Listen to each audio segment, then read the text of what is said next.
सन 1502. हुजूर, एक बातमी आहे. मोगल जहागीरदार आदिराम पुरोहित याचा एक सैनिक कचेरीच्या दाराबाहेर उभा राहूनच म्हणाला. कचेरीच्या एका बाजूला असलेल्या बैठकीवर बसून आदिराम कागदपत्रे न्याहाळत होता. कागदपत्रावरची नजर तशीच ठेवत म्हणाला, कसली बातमी हरी? मुराईमधला अजून एक जण गायब झाला. काय? परत एक? हातातील कागद तसाच खाली ठेवत थोड्या आश्चर्याने आदिराम बोलला, होय हुजूर, गावात गोंधळ उडाला आहे. लोक भेदरलेले आहेत. गेल्या 3 महिन्यातील ही तिसरी वेळ. आदिरामचा सहाय्यक येसाजी मोहिते म्हणाला, येसाजी, नारायण कुठे? तो दुसऱ्या गावात गेला आहे. काहीतरी काम आहे म्हणत होता. बरं, तू काही सैनिक घे सोबत आणि मुराईमध्ये जा. घटनेची सगळी माहिती गोळा कर. येसाजी मुराईला गेला. रात्री पुन्हा आदिरामच्या वाड्यावर आला. त्यावेळी आदिरामचा दुसरा महत्त्वाचा सरदार नारायण देशपांडे देखील वाड्यावर होता. वाड्याच्या तळघरात असलेल्या शस्त्रागारात त्या तिघांची गुप्त बैठक सुरू होती. हुजूर, मी या गावात जाऊन आलो. हा प्रकार पण तसाच आहे, येसाजी म्हणाला. म्हणजे यावेळी पण गायब झालेला माणूस स्वतःच निघून गेला? हो, घराचे दार उघडेच होते. या प्रकारात मला नक्की काहीतरी वेगळं वाटते. काही भुताटकी किंवा जादूटोना वगैरे. हुजूर, मी आज नागनाथवाडीमधल्या वल्लभपंतांकडे गेलो होतो, नारायण म्हणाला. वल्लभपंत म्हणजे तेच ना, जे कित्येक वर्ष उत्तर भारतात राहून सिद्धी प्राप्त करून आले आहेत? हो, तेच. मुराईमधला प्रकार मी त्यांना सांगितला. काय म्हणाले ते? आताच काही सांगता येत नाही म्हणाले, पण ते उद्या गावात येणार आहे. बरं आहे, पण तुम्ही दोघे आज एक काम करायचं. काय हुजूर? आज गावात दोघेच वेश बदलून गस्त घाला. आज अमावास्या आहे. दरवेळी माणसे अमावास्येच्या आदल्या दिवशी गायब झाली आहेत. आज गावात काहीतरी हालचाल होईलच, आणि हे काम इतर कोणाला सांगता येणार नाही, कारण काही गोष्टी गुप्तच असणं गरजेचं आहे. चालेल, आम्ही दोघेही आताच निघतो. येसाजी आणि नारायण वाड्यातून बाहेर आले, पण ते आता एका साध्या वाटसरूच्या वेशात होते. तिथून ते मुराईमध्ये आले. रात्रीचा पहिला प्रहर सुरू झाला होता. ते दोघेही गावातून फिरून पाराजवळ आले. काही वेळ पाराजवळ बसून ते परत गस्त घालायला सुरुवात करणारच होते. तोच त्यांना कोणीतरी लपून छपून तिथून जाताना दिसले. त्यांना संशय आल्याने ते तसेच पाराजवळ बसून राहिले. ती व्यक्ती पुढे निघून गेल्यावर ते पाराजवळून उठले आणि तिचा पाठलाग करू लागले. बराच वेळ ती व्यक्ती चालत होती. अंधार असल्याने त्या व्यक्तीला मागून कोण येत आहे याचा अंदाज नव्हता. आपल्याला कोणीही पाहत नाही अशा आविर्भावात ती व्यक्ती गावातून बाहेर पडली. हे दोघेही त्या व्यक्तीच्या मागोमाग गावातून बाहेर आले. झाडाझुडपातून पायवाटेने ती व्यक्ती गावाच्या एका बाजूला असलेल्या डोंगरातील गुहेमध्ये गेली. एकामध्ये एक अशा अनेक गुहांचा तो समूह होता, जणू काही भूलभुलैयाच. ते दोघे त्या व्यक्तीच्या मागे एकामधून दुसऱ्या गुहांमध्ये जात राहिले. त्यांनी परतीचा रस्ता लक्षात ठेवला होता. ती व्यक्ती एका गुहेमध्ये जाऊन थांबली.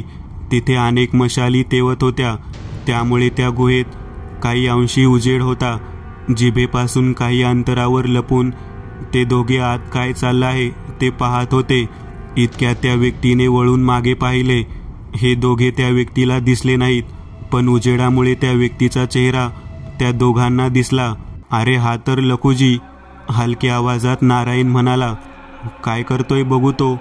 त्या गुहेत एका बाजूला खाटेवर एक व्यक्ती झोपली होती. उत्तरेकडे तोंड करून मांडी घालून कोणीतरी वृद्ध बसला होता. त्याचे पांढरे केस मानेच्या खाली रुळत होते. त्याच्या समोर कुंडात अग्नी पेटला होता, पण त्या पलीकडे देखील काहीतरी होते जे त्या दोघांनाही दिसत नव्हते. पण त्या गुहेच्या मधोमध एक खड्डा होता. आजूबाजूला जवळपास 6 सशस्त्र सैनिक होते. यज्ञाजवळ बसलेल्या त्या व्यक्तीने एक हात वर करून विशिष्ट हालचालीने इशारा केला. ते पाहून तिथले 2 सैनिक त्या खाटेवर झोपलेल्या व्यक्तीजवळ गेले आणि त्यांनी त्या अर्धवट बेशुद्ध असलेल्या व्यक्तीला त्या खड्ड्याजवळ आणले आणि गुडघ्यावर बसवले. 2 सैनिकांनी त्याचे हात दोन्ही बाजूने ओढले होते, त्यामुळे अर्धवट बेशुद्ध असून देखील त्या व्यक्तीची मान वर आली होती. अरे हा तर नाना आहे, काल गायब झालेला. येसाजी म्हणाला. आपण काही करू शकत नाही, हत्यार नाही आपल्याजवळ. ते किती जण आहेत पाहिलं ना, नारायण म्हणाला. लखुजीने एका कोपऱ्यात असलेली तलवार उचलली. तो त्या व्यक्तीजवळ आला. त्याने त्या यज्ञाकडे पाहिले. तिथे बसलेल्या व्यक्तीने यज्ञात काहीतरी टाकले. एक प्रचंड लोळ उठला. त्याचवेळी लखुजीने त्या बेशुद्ध व्यक्तीचे मस्तक कापले. एका वारात मस्तक धडावेगळे झाले आणि त्या खड्ड्यात पडले. मानेच्या धमन्यांमधून उडणाऱ्या रक्ताच्या चिळकांड्या त्या खड्ड्यात पडत होत्या. त्या सैनिकांनी ते धड तिथेच टाकले. त्यानंतर यज्ञाजवळ बसलेली ती व्यक्ती उठली आणि त्या खड्ड्याजवळ आली. आता काय करायचे कांचीदेव? लखुजीने विचारले. 3 बळी झाले, आता ती मूर्ती आण आणि या दारावर ठेव. पहिला दरवाजा उघडायची वेळ आली आहे. लखुजी त्या यज्ञाजवळ गेला आणि त्याने तिथे असलेली एक विचित्र दगडाची मूर्ती उचलली. त्या मूर्तीला 3 चेहरे होते, 2 हात होते, जवळपास 3 फूट उंच. काळ्या पाषाणात घडवलेली ती मूर्ती होती. ती मूर्ती लखुजीने त्या खड्ड्यात ठेवली. कांचीदेवाने एका हातात यज्ञातील राख घेतली आणि दुसऱ्या हातात जीर्ण लाकडी पट्ट्या घेतल्या, ज्यावर पुरातन मंत्र लिहिले होते. त्याने ते मंत्र वाचले आणि शेवटी यज्ञातील राख त्या मूर्तीवर टाकली. अचानक तिथे भूकंप व्हावा अशी जमीन हादरू लागली. सगळ्या वस्तू हालू लागल्या. येसाजी आणि नारायण हा सगळा प्रकार आवासून पाहत होते, पण त्या जमिनीचे हादरे त्यांना बाहेर पण जाणवत होते. अचानक कांचीदेवला काहीतरी दिसले. त्याने त्या खड्ड्यातून मूर्ती बाहेर काढली. त्यावेळी खड्ड्यातून एका मुलीचा चेहरा बाहेर आला, पूर्ण काळा. आणि मग त्या मागे बाहेर आले तिचे घुशीचे धड. निशाद्री, कांचीदेव उद्गारला. अडकळत ती वर आली. कशीबशी चालत एका बाजूला गेली आणि बसली. तिला पाहून लखुजी आणि त्याचे सैनिक भेदरले होते. एका बाजूला दाराजवळ उभं राहत लखुजीने विचारले, हा काय प्रकार आहे कांचीदेव? ही निशाद्री आहे. मी तुला सांगितले होते ना, आपल्याला 3 दरवाजे उघडावे लागतील. त्याच्या पहिल्या दरवाजामागे ही बंद होती. काळजी करू नको, ही आपल्याला काही करणार नाही. आपण सांगू ते ती करेल. आता पुढे काय? आपण एका दिवशी एकच दरवाजा उघडू शकतो. आता उद्या पुढचा दरवाजा उघडायचा. त्यातून पण असंच काही बाहेर येईल का? ते उद्याच बघ ना. आता विश्रांती घे. त्या निशाद्रीला देखील या जगात स्थिर व्हायला वेळ जाईल. ते सगळे तिथे झोपले. त्यांना झोपलेले पाहून नारायण आणि येसाजी तिथून बाहेर आले. त्यांनी जे पाहिले त्या धक्क्यातून ते अजूनही सावरले नव्हते. कसंबसं ते गावात आले आणि पारावर येऊन शांत बसले. कितीतरी वेळ गेला. त्यांना तिथे झोप लागली. सकाळी उजाडले तेव्हा त्यांना जाग आली. ते दोघे तसेच आदिरामच्या वाड्यावर आले. त्यांना इतक्या सकाळी आलेले पाहून आदिराम म्हणाला, काय झालं? काही समजलं का? हुजूर, इथे नको, तळघरात चला. नारायण म्हणाला. ते तिघे तळघरात आले. त्या दोघांनी घडलेला सगळा प्रकार आदिरामला सांगितला. आदिरामला देखील हे ऐकून धक्का बसला. हे कल्पनेच्या पलीकडचे आहे. तुम्ही दोघे सांगताय म्हणून माझा विश्वास बसतोय. इतर कोणी सांगितले असते तर मला हे खरे वाटलेच नसते. आता काय करायचे हुजूर? आज वल्लभपंत येत आहेत ना, त्यांच्यासोबत बोलून ठरवू. ते तिघे तळघरातून बाहेर आले. सर्व आवरून दुपारी ते पुन्हा वाड्यावर जमले. दुपारी वल्लभपंत आले. त्यांच्यासोबत वाड्याच्या तळघरात ते तिघेही बोलत होते. नारायण आणि येसाजीने सगळा प्रकार वल्लभपंत यांना सांगितला. हे पहा आदिराम, हा प्रकार खूप भयानक आहे. तो काय आहे हे मला तिथे गेल्यावर समजेलच, पण आपल्याला हे गुप्त ठेवावं लागेल. हे बाहेर लोकांना समजले तर हाहाकार उडेल. वल्लभपंत म्हणाले, मला कल्पना आहे वल्लभपंत, पण आता काय पाऊल उचलायचे? तुम्ही तिघे 6 सैनिकांना मारू शकाल? हो, नक्कीच. तिघे काय, माझ्याकडे माझी तलवार असेल तर मी एकटा खूप झालो. नारायण म्हणाला. मग आज रात्री आपण त्या गुहेमध्ये जायचे आणि त्या सैनिकांना मारून तो प्रकार थांबवायचा. पण त्या निशाद्रीचं काय ते मी पाहतो. त्या जीवाबद्दल मी वाचलं आहे. मला तयारी करायची आहे. आता मी जातो. रात्री येईल मी परत. वल्लभपंत तिथून गेले. आधीराम आणि ते दोघे हत्यारे निवडत होते. त्यांची नेहमीची मोजकी हत्यारे त्यांनी बाजूला काढून ठेवली. नारायण आणि येसाजी त्यांच्या घरी गेले. दुपारी आधीराम आणि त्यांची बायको पार्वती बोलत होते. त्यावेळी आधीरामने सगळा प्रकार पार्वतीला सांगितला. पार्वतीने देखील तो प्रकार हिमतीने पचवला. रात्री वल्लभपंत वाड्यावर आले. नारायण आणि येसाजी देखील वाड्यावर आले होते. त्यांची हल्ल्याची योजना ठरली. रात्रीचा पहिला प्रहर सुरू झाला तेव्हा ते त्या गुहेजवळ जाऊन लपले. काही वेळाने लखुजी तिथे आला, पण आज त्यांना बळीची गरज नव्हती. कांचीदेव यज्ञासमोर बसून त्याचे विधी करत होते. लखुजी त्याच्या शेजारी बसला होता. 2 सैनिक दाराजवळ उभे होते. 4 आत थांबलेले. एका कोपऱ्यात निशाद्री झोपलेली. आत उजेड आणि बाहेर किर्र अंधार असल्याने त्या सैनिकांना बाहेरचे नीट दिसत नव्हते. याचाच फायदा घेऊन येसाजीने धनुष्याला 2 बाण लावले. आधीराम आणि नारायण दोन्ही हातात तलवारी घेऊन थोडे पुढे झाले. वल्लभपंतांनी एक दगड गुहेमध्ये भिरकावला. तो गुहेच्या दाराच्या थोडा आत पडला. अचानक काहीतरी आत आल्याने सैनिकांचे लक्ष त्या दगडाकडे गेले. इतक्यात येसाजीने धनुष्याची प्रत्यंजा सोडली. दोन्ही बाणांनी त्या दोन्ही सैनिकांच्या गळ्याचा वेध घेतला. इतक्यात आधीराम आणि नारायण धावत त्या गुहेत शिरले. त्या सैनिकांना कळायच्या आतच त्यांनी हल्ला चढवला. तलवारींचा कलकलाट सुरू झाला. ते सैनिक शर्थीने लढत होते. यज्ञकुंडात अग्नी धडधडत होता. त्याचा धूर गुहेमध्ये पसरला होता. आधीराम एकावेळी दोन्ही सैनिकांना अंगावर घेऊन लढत होता. योग्य वेळ साधून आधीरामने तलवारीचा वार एका सैनिकाच्या पोटावर केला. वार इतका खोलवर होता की त्या सैनिकांची आतडी बाहेर आली आणि तो खाली कोसळला. तोपर्यंत येसाजी देखील आत आला होता. येसाजीने लखुजी आणि कांचीदेववर हल्ला केला. बेसावध असलेल्या कांचीदेवचे मस्तक येसाजीने छाटले, पण लखुजी तितक्या सावध झाला. जवळ असलेली तलवार परजून त्याने येसाजीचा वार झेलला. दोघांच्या तलवारीचे युद्ध पेटले होते, पण येसाजीने तलवारीचा सुबक डाव खेळत लखुजीच्या छातीवर आडवा वार केला. तो कोसळला. आधीरामने डाव्या हाताने वार करत त्याच्या समोर असलेल्या सैनिकाच्या हातातील तलवार खाली पाडली आणि त्याच क्षणी त्याच्या उजव्या हातातील तलवार वरून खाली आली आणि तिने त्या सैनिकाच्या मानेचा वेध घेतला. तो सैनिक तिथेच गतप्राण झाला. नारायणे तर पहिल्याच हल्ल्यात दोन्ही सैनिकांना लोळवले होते. तिकडे निशाद्री जागी झालेली. तिला तिचे सावज दिसत होते, पण तितक्यात वल्लभपंत तिच्या समोर आले. त्यांनी हातातील कुंकू तिच्या डोळ्यात फेकले. ती थोडी गडबडली. याचाच फायदा घेत त्यांनी त्यांच्या हातात असलेली गरुड पर्णीची काठी निशाद्रीच्या चेहऱ्यावर घुसवली. ती बेशुद्ध झाली. सगळा हलकल्लोळ शांत झाला. वल्लभपंतांनी आजूबाजूच्या गोष्टी पाहायला सुरुवात केली. तिथे असलेली अनेक हस्तलिखिते त्यांनी वाचली. त्यांना तो प्रकार पूर्ण लक्षात आला.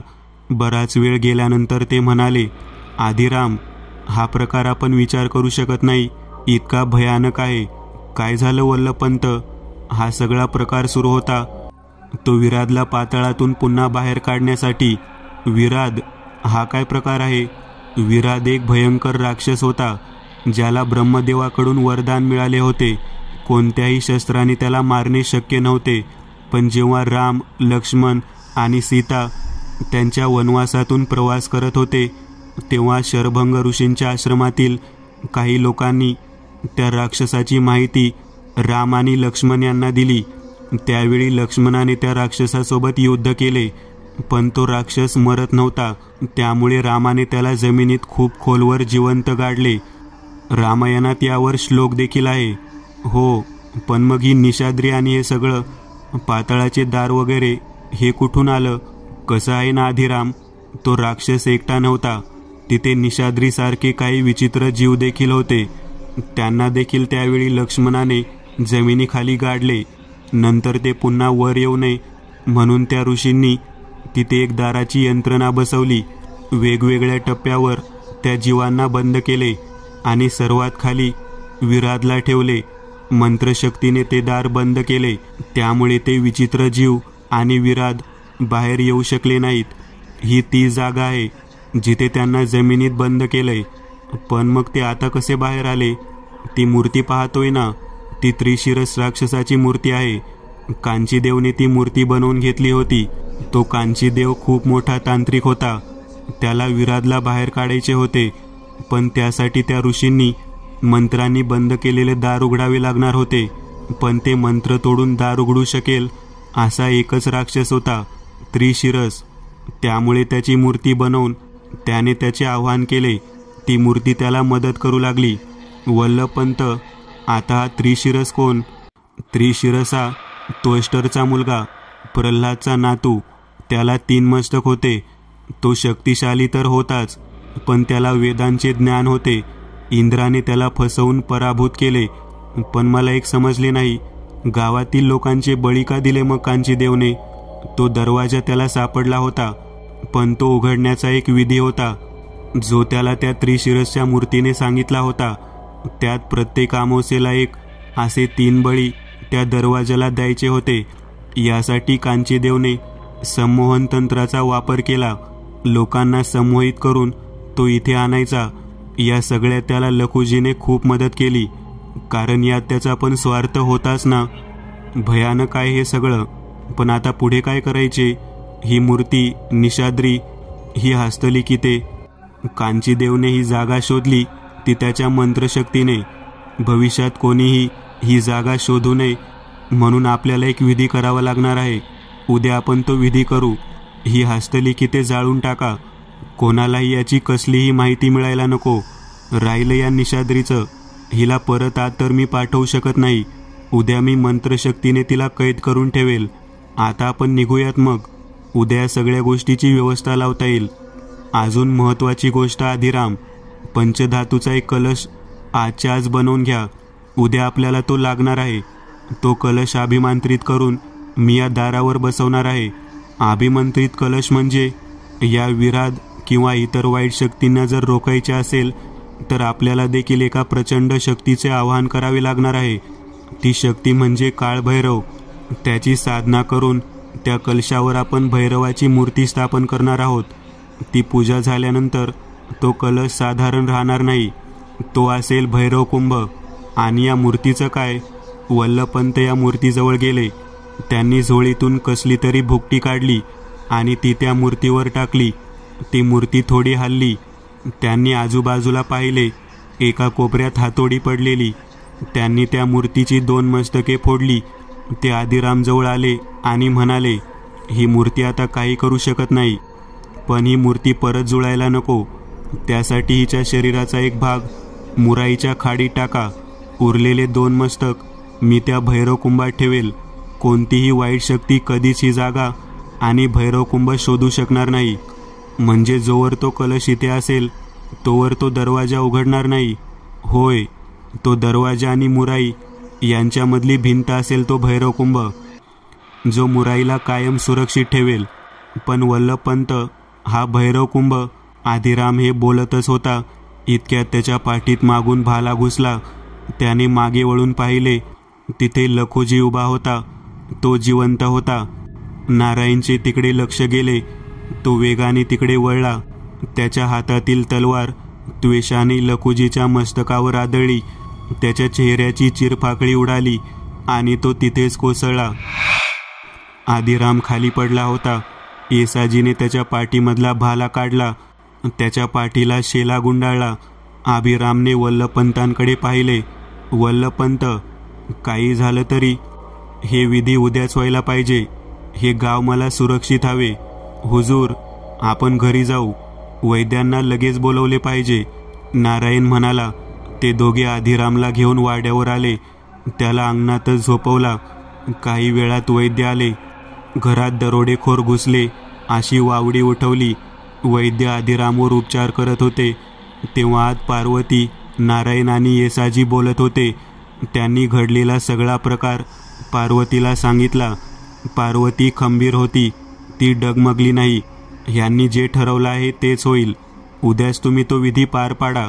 मी आता जवाहीरखान्यात जाते. तिथे आधीच पंचधातूचे अनेक कलश आहेत, त्यातले 2 कलश आणते. वहिनी साहेब, आता तुम्हीच आमच्या जहागीरदारीन. तुम्ही सांगाल ते होईल. नारायण म्हणाला. नारायण आणि येसाजी तयारीला बाहेर पडले. वाड्यात आदिरामवर उपचार सुरू होते. त्याचा 10 वर्षाचा मुलगा त्याच्या सोबतच होता. आदिराम बेशुद्ध होता. बरेच रक्त गेले होते. दुसरा दिवस उजाडला. आदिराम बेशुद्धच होता. येसाजी आणि नारायण त्या गुहेत गेले. वल्लभपंत देखील त्याच्या सोबत होते.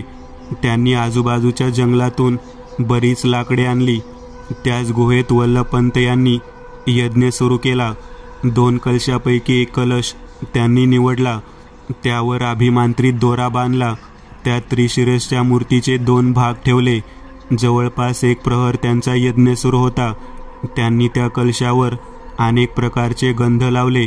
भैरवाची प्रतिमा त्यावर ठेवली आणि अभिमांत्रित दोरे बांधून वरचा भाग बंद केला. त्यानंतर त्यांनी तो कलश त्या दारावर ठेवला. त्यावर दगड ठेवून त्यांनी तो खड्डा बुजवला. आणलेली लाकडे त्याच गुहेमध्ये रचली. कांचीदेव, लखुजी आणि सर्व सैनिकांचे मृतदेह त्या लाकडांवर ठेवले. वल्लभपंत यांनी मंत्र आणि विधींनी त्यांना अग्नी दिला. त्यांचे आत्मे कोणाला त्रास देणार नाही अशी योजना देखील केली. त्याच अग्नी त्यांनी ती हस्तलिखिते टाकली. त्यानंतर त्या निशाद्रीला त्यांनी बाहेर आणले. तिथल्याच एका गुहेत खड्डा करून तिला त्या खड्ड्यात पुरले. वल्लभपंतांनी ती कधीही जागी होऊ नये यासाठी गरुडपर्णीची काठी तिच्या मानेत घुसवून ठेवली आणि एक अभिमंत्रितकडे तिच्या पुढच्या पायात घातले. तो खड्डा बुजवून त्यावर अनेक दगड ठेवले. ती मूर्ती घेऊन ते तिघे बाहेर आले. त्यांनी ती मूर्ती पोत्यात भरून मुराईच्या खाडीजवळ असलेल्या होरेत टाकली. सर्व विधी पार पडलेले. ते तिघे वाड्यात आले. आदिराम थोडासा शुद्धीत होता. तुटक शब्दात बोलत होता. काय झालं नारायण? सगळं नीट पार पडलं हुजूर. त्याने घडलेला सगळा प्रकार आदिरामला सांगितला. आदिरामच्या चेहऱ्यावर थोडेसे हास्य आले. तुम्ही तिघे मला वचन द्या, या सगळ्या प्रकारातील काही गावातल्या इतर कोणालाही कळणार नाही. मुराईचं हे रहस्य आपल्यातच राहील. ते तिघेही त्याच्या हातावर हात ठेवत म्हणाले, आम्ही वचन देतो हुजूर. त्याचवेळी आदिरामचा हात खाली गेला. त्याचे डोळे तसेच उघडे राहिले. त्याचे श्वास थांबले. त्याने जगाचा निरोप घेतला होता. मुराईला वाचवताना आदिरामचा बळी गेला. जणू काही सगळं पार पडेपर्यंत त्याने मरणाला देखील रोखून धरले होते. सन 1995. एकदंत, केतकी आणि माधव ऐकत असलेली रेकॉर्डिंग संपली. ते तिघेही शांतच होते. माधवने संमोहनात गेल्यावर जे काही सांगितले ते त्यांनी रेकॉर्ड केले होते. एकदंत, हे सगळं मी बोललो, पण मला तर काहीच नाही आठवत. म्हणून तर तुला संमोहनात नेले होते ना माधव. पण हे सगळं मला कसं माहिती? याचे एकच उत्तर आहे माधव, तूच आदिराम आहेस. त्यामुळे आदिरामच्या मृत्यूपर्यंत जे घडलं तेच तुला माहीत आहे. हे कसं शक्य आहे एकदंत? का शक्य नाही? पुनर्जन्माच्या इतक्या कथा आपण ऐकल्या आहेत. जगात त्याची उदाहरणे आहेत. शिवाय आपल्या भगवद्गीतेत सांगितले आहेच की आत्मा ही अविनाशी आहे. ती फक्त ही शरीर बदलते. पण प्रत्येक वेळी भूतकाळ आठवेलच असं नाही. पण जेव्हा मृत्यू खूप विचित्र असतो तेव्हा पुढच्या जन्मात त्या आठवणी राहतात. पण मी नेमकं आताच यावेळी इथं येणं, आताच हे प्रकार सुरू होणं, इतका योगायोग, यालाच नियती म्हणतात. जेव्हा जेव्हा वाईट गोष्ट होते त्याला रोखण्यासाठी चांगली गोष्ट देखील तेव्हाच निर्माण होते. तुझी नियती तुला इथे घेऊन आली आहे. आता तुलाच या गावाला वाचवायचे आहे. आता काय करायचे एकदंत? आपल्याला हे शोधावे लागेल. हे सगळे प्रकार सुरू का झाले आणि कोणी केले? आपण सुरुवात त्या झाडापासून करू शकतो ज्यावर मी पहिल्यांदा निशाद्रीला पाहिले. तिच्यासाठी कोणीतरी अन्न ठेवले होते. बरोबर. आपण आज त्या झाडाजवळ रात्री लपून राहू. ती व्यक्ती कोण आहे हे तेव्हाच कळेल. रात्र झाल्यावर केतकीने तिच्या आईला ते औषध दिले आणि ते तिघेही बाहेर पडले. ते त्या झाडाजवळ येऊन लपले. बराच वेळ झाला तरी कोणी येत नव्हते. सगळीकडे किर्र अंधार होता. ते झाडापासून काही अंतरावर लपलेले. रात्रीचा दुसरा प्रहर सुरू झाला. इतक्यात त्यांना कोणीतरी चालत येताना दिसले. जसजशी ती व्यक्ती झाडाजवळ येत होती तिचा चेहरा अधिक स्पष्ट दिसत होता. त्या व्यक्तीच्या हातात पत्रावळी होती. झाडाजवळ आल्यावर त्या व्यक्तीचा चेहरा अगदी स्पष्ट दिसला. माधव आणि केतकी दोघांनाही धक्का बसला. हे कसं असू शकतात? तेच तर माधव, मला वाटते काहीतरी गडबड आहे. आपण यांचा पाठलाग करू, काहीतरी माहिती मिळेल, केतकी म्हणाली. ते तिघेही त्या व्यक्तीच्या मागे चालले होते. ती व्यक्ती गावाबाहेर चालली होती. त्या व्यक्तीला संशय आल्याने त्यांनी मागे वळून पाहिले, पण अंधार असल्याने त्याला ते तिघे दिसले नाहीत. माधव याला म्हणतात इतिहासाची पुनरावृत्ती. असाच पाठलाग 500 वर्षापूर्वी सुरू होता, एकदंत म्हणाले. ती व्यक्ती तिथल्याच एका जुनाट घरात गेली. हे तिघेही त्यांचा पाठलाग करत तिथपर्यंत पोहोचले. त्यांनी घराच्या खिडकीतून आत डोकावले. आत पूजेचे साहित्य मांडले होते आणि तिथे एक 3 फुटांची दगडी मूर्ती होती, जी वरती थोडी तुटलेली वाटत होती. ही तीच मूर्ती आहे माधव, त्रिशिरस, एकदंत म्हणाले. म्हणजे आता पण तेच सुरू आहे जे तेव्हा सुरू होते. इतक्यात त्या तिघांना मागे काहीतरी हालचाल जाणवली. त्यांनी मागे वळून पाहिले. मागे निशाद्री उभी होती. ती पहिल्यांदाच तिच्या त्या कर्कश आवाजात चित्कारली. ती त्यांच्या अंगावर धावून आली. इतक्यात एकदंत यांनी त्या दोघांना बाजूला केले आणि झोळीत हात घातला. तिने एकदंत यांच्यावर झडप घातली, पण तितक्यात ते बाजूला झाले आणि त्यांनी तिच्या डोळ्यात कुंकू टाकले. ती मागे हटली. तिला काही दिसत नव्हते. त्याचाच फायदा घेत त्यांनी तिच्या मानेत गरुडपर्णीची काठी घुसवली. निशाद्री खाली कोसळली. ती बेशुद्ध झालेली. ते तिघेही त्या घराच्या दाराजवळ आले होते. ते काही करणार. इतक्यात त्या बंद दारातून एक स्त्री बाहेर आली. ती तीच स्त्री होती जी माधवला दिसली होती. आताही तिच्या अंगातून पाणी वाहत होते. तिचे ते रूप केतकीने पहिल्यांदा पाहिले होते. तिचे काळे डोळे, तोंड, ओठावर असलेले शेवाळ, मळकटलेले भिजलेले कपडे. ती थेट केतकीच्या दिशेने गेली. तिने केतकीचा गळा पकडला आणि तिला दूर भिरकावून दिले. हा सगळा प्रकार क्षणात घडला. त्यामुळे एकदंत यांना काही करायला जमलेच नाही. पण त्यांनी बॅगमधून अभिमांत्रित भुकटी काढली, जी औदुंबराच्या सालीपासून बनवलेली. त्यांनी पुढे सरकत त्या स्त्रीच्या अंगावर ती भुकटी टाकली. ती तडफडू लागली आणि गायब झाली. केतकी उठून उभी राहिली. तिच्या पायाला मार लागलेला. तिला चालताना त्रास होत होता. ती कशीबशी चालत त्या दाराजवळ आली. तिची नजर वरती गेली तशी ती घाबरून मागे हटली आणि घरावर बोट करत म्हणाली, तो. एकदंत यांनी वळून वरती पाहिले. त्यांना देखील धक्का बसला. वरती चेहरा नसलेले एका पुरुषाचे धड होते. त्यांचा हात पुन्हा बॅगेमध्ये टाकला. इतक्यात ते धड त्यांच्या समोर येऊन उभे राहिले. अचानक त्यांच्या मागून आवाज आला, चुकलास तू. त्यांनी मागे वळून पाहिले. तिथे हवेमध्ये त्या पुरुषाचे मस्तक तरंगत होते. इतक्यात त्या पुरुषाने एकदंत यांच्या बॅगला पकडले आणि ती बॅग ओढली. त्यांच्या हातातून ती बॅग निसटली. ते मस्तक एकदंत यांच्या चेहऱ्याभोवती गोल फिरू लागले. माधव तिथे उभा होता. त्याने त्या धडाला लाथ मारली, पण काहीच झाले नाही. इतक्यात त्या धडाने एकदंत यांना धक्का दिला. ते पायरीवरून खाली पडले. त्या घरावर असलेली कौले अचानक उडू लागली. ती सगळी कौले एकदंत यांच्या दिशेने येऊन आपटू लागली. तो चेहरा भयानक हसत होता. तिथल्या वातावरणात त्याचा आवाज भयावह वाटत होता. झाडे हालू लागलेली. आकाशात कावळे जमा झालेले. त्यावरती कौले जमिनीवर आपटत होती. एकदंत ती चुकवायचा प्रयत्न करत होते, तरी काही कौले त्यांना लागत होती. त्यांच्या पायाला, डोक्याला मार लागला होता. माधवने तितक्यात त्याच्या खिशातून भंडाऱ्याची पुडी काढली आणि झटकन ती पुडी त्या धडावर उधळली.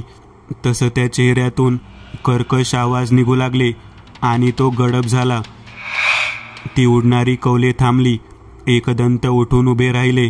त्यांच्या अंगावर ठिकठिकाणी जखमा झाल्या होत्या. ते चालत दरवाजाजवळ आले. त्यांनी बॅग घेतली. आता फार वेळ वाया घालवून चालणार नाही माधव, दार तोडते. माधवने त्या दारावर 3-4 वेळा खांद्याने धडक दिली. ते जुने दार उघडले. त्यांच्यासमोर नातूशेठ उभे होते. माधव, तू इथे? नातूशेठ आश्चर्याने म्हणाले. हेच मी तुम्हाला विचारायला पाहिजे काका, हा सगळा काय प्रकार आहे? तुला हे समजणार नाही. मला सगळं माहिती आहे काका. ही त्रिशिरसची मूर्ती आहे ना? तुला कसं माहिती आहे? मला आधी सांगा, तुम्ही हे का सुरू केलं आहे? ही मूर्ती तर खाडीत बुडवली होती. मीच काढली आहे बाहेर हिला. आणि कदाचित ही माझ्या आयुष्यातली सर्वात मोठी चूक होती. हताशपणे नातूशेठ म्हणाले. म्हणजे काय झालं? आपल्या घराचं काम सुरू होतं.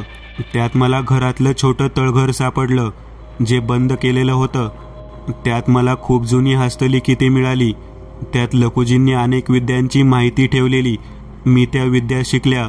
त्याच कागदपत्रात त्रिशिरसचा उल्लेख होता, पण ती मूर्ती कुठे आहे याचा काही उल्लेख त्यात नव्हता.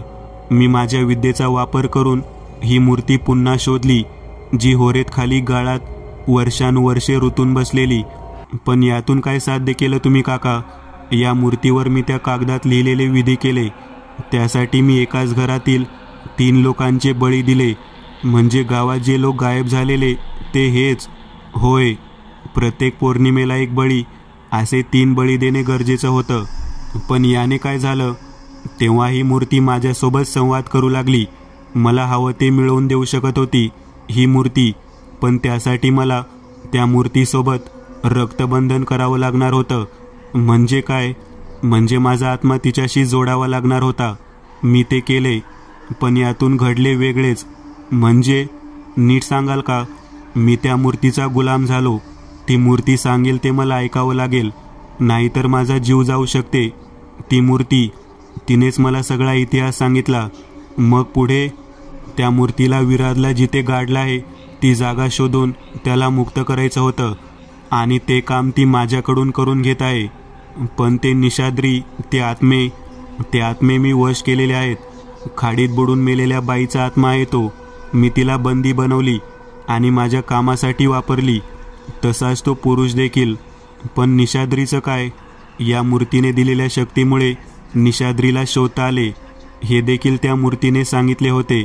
मी निशाद्रीच्या पायातील कडे काढले आणि मानेतील काठी देखील.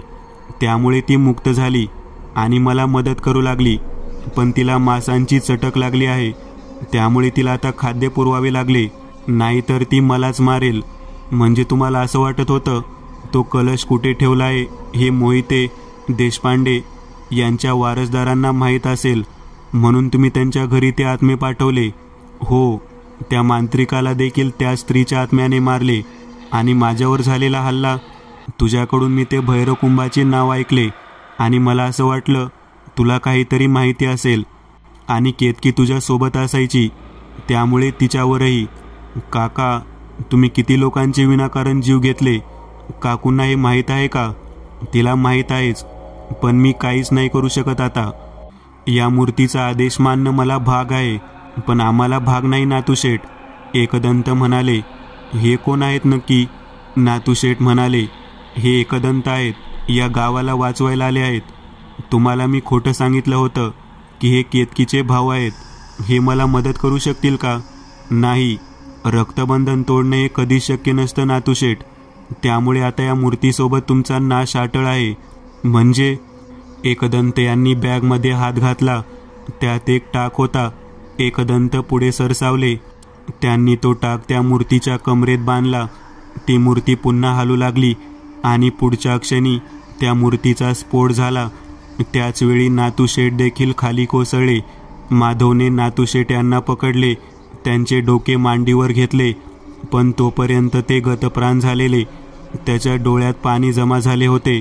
एकदंत, हे काय झालं? हे करणं गरजेचं होतं माधव. मी त्या मूर्तीभोवती जो टाक बांधला तो उज्जैनवरून आणलेल्या कालभैरवाचा टाक होता, जो अत्यंत महत्त्वाच्या कामासाठी मी बॅगेमध्ये ठेवायचो. पण आता जेव्हा मला समजले ही तीच मूर्ती आहे आणि त्यावेळी वल्लभपंतांनी भैरवाच्या शक्तीचा वापर केला होता, त्यामुळे मी तेच केले. त्या मूर्तीत असलेली वाईट शक्ती मुक्त होऊ पाहत होती, पण तिला मुक्त होता येत नव्हते. आणि त्यातच तिचा स्फोट झाला. पण मग नातू काका, त्यांनी त्या मूर्तीसोबत रक्तबंधन केले होते माधव, त्यामुळे मूर्तीचा नाश झाला आणि त्यासोबतच त्यांचा पण. कदाचित ही त्यांनी केलेल्या अघोर कर्माची शिक्षा आहे.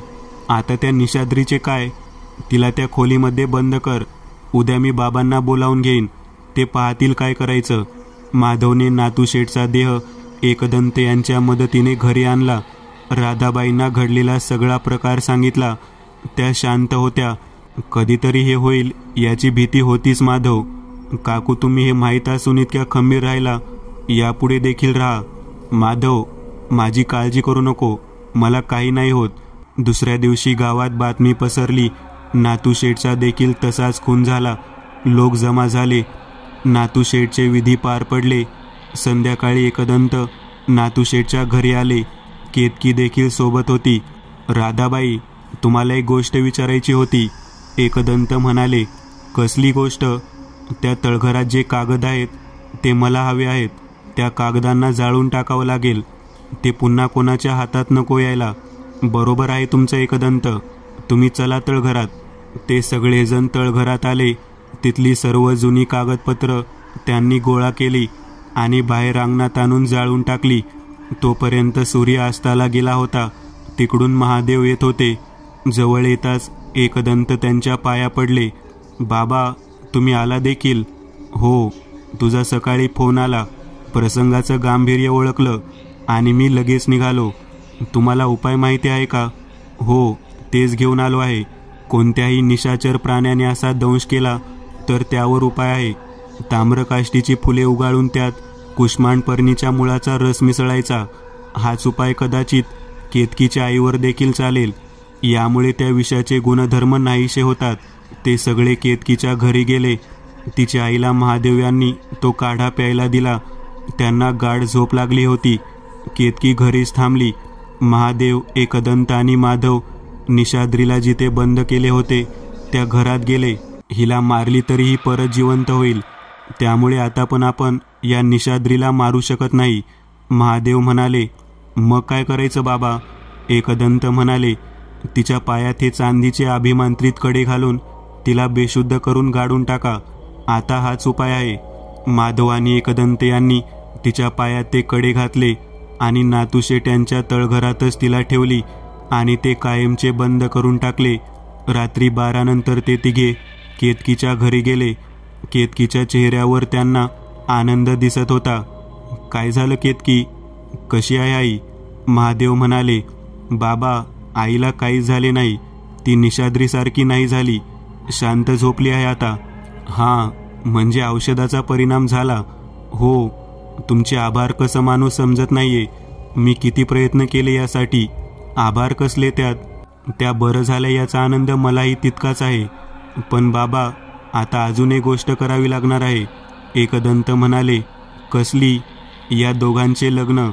हसत एकदंत म्हणाले. केतकी लाजली. माधव म्हणाला. हे काय एकदंत? अरे मग काय, तुम्ही दोघे एकमेकांच्या प्रेमात पडला आहात. हे काय मला समजत नाही का? ते पाहूयात पुढे. आता सध्या राधा काकूला सांभाळू, केतकी लाजत म्हणाली. माधव आणि एकदंत यांनी मुराईचे अद्भुत रहस्य उलगडले होते. एकदंत आणि महादेव दुसऱ्या दिवशी पुण्यात आले. माधव आणि केतकी यांनी लग्न केले आणि काही महिने त्या गावातच राधाबाईंसोबत राहिले. माधवची कादंबरी लिहून झाली तेव्हा ते पुण्याला परतले. मित्रांनो, आज पुरतं एवढंच. तुम्हाला जर काही गोष्ट आवडली असेल तर नक्की लाईक करा. तुमच्यापैकी बरेचसे जण व्हिडिओ लाईक न करताच पळून जातात. पण हा जर व्हिडिओ तुम्ही लाईक केला तर मला जरा बरं वाटेल आणि असेच भारी भारी व्हिडिओ बनवायची माझ्यात एनर्जी येईल. त्यामुळे नक्की लाईक करा. आणि अजूनही कोणी या चॅनलला सबस्क्राईब केलेलं नसाल तर लगेच सबस्क्राईब करून टाका. आणि बाजूची घंटी ती मात्र दाबायला विसरू नका. देवाची घंटी आहे ती. चला तर मग पुन्हा भेटूया अशीच एक आगळी वेगळी गोष्ट घेऊन पुढच्या